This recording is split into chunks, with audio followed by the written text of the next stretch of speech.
Balik po tayo sa mga balita. Ipinapanukala ng isang senador na off-limits sa social media platforms tulad ng Facebook at TikTok ang mga minor de edad kapag naisabatas nito. Ang nasabing panukala abay hihigpitan ng restriction sa mga minor de edad para hindi makalusot sa paggamit ng SOCMED. Mean Corvera sa balita. Pagbabawalan na ang mga menor de edad na gumamit ng mga social media platforms gaya ng Facebook at TikTok.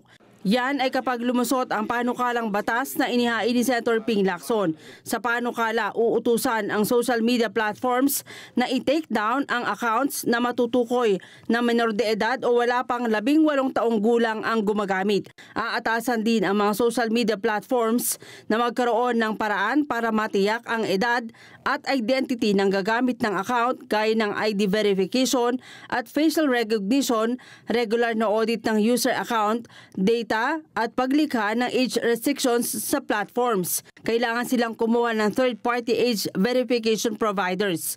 Nababahala si Lacson dahil batayan niya sa mga pag-aaral, ang labis na paggamit ng mga bata ng SOCMED ay maaring magdulot ng problema sa mental health gaya ng pagkabalisa, depresyon at social isolation. Katunayan, sa pag-aaral ng United Nations Children's Fund o UNICEF, naharap ang mga bata sa cyberbullying, body image pressures at online harassment dahil sa social media platform. Dahil dito nais niyang tularan ng ibang bansa gaya ng Australia na magkaroon ng mahigpit na patakaran para i-regulate ang access ng mga minor de edad sa mga SOCMED at online platforms. Sa kanyang panukalang batas, aatasan ang Department of Information and Communications Technology na mag-monitor sa pagsunod ng mga social media platforms sa paghihigpit at maaari nitong iutos ang pag-takedown sa account na gamit ng mga minors.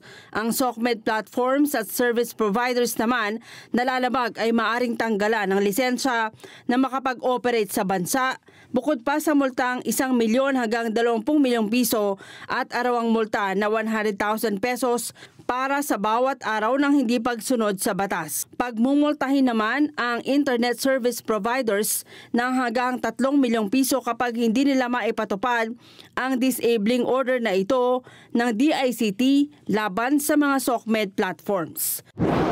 Mean Corvera para sa Mata ng Agila, matatag, matapang, matapat.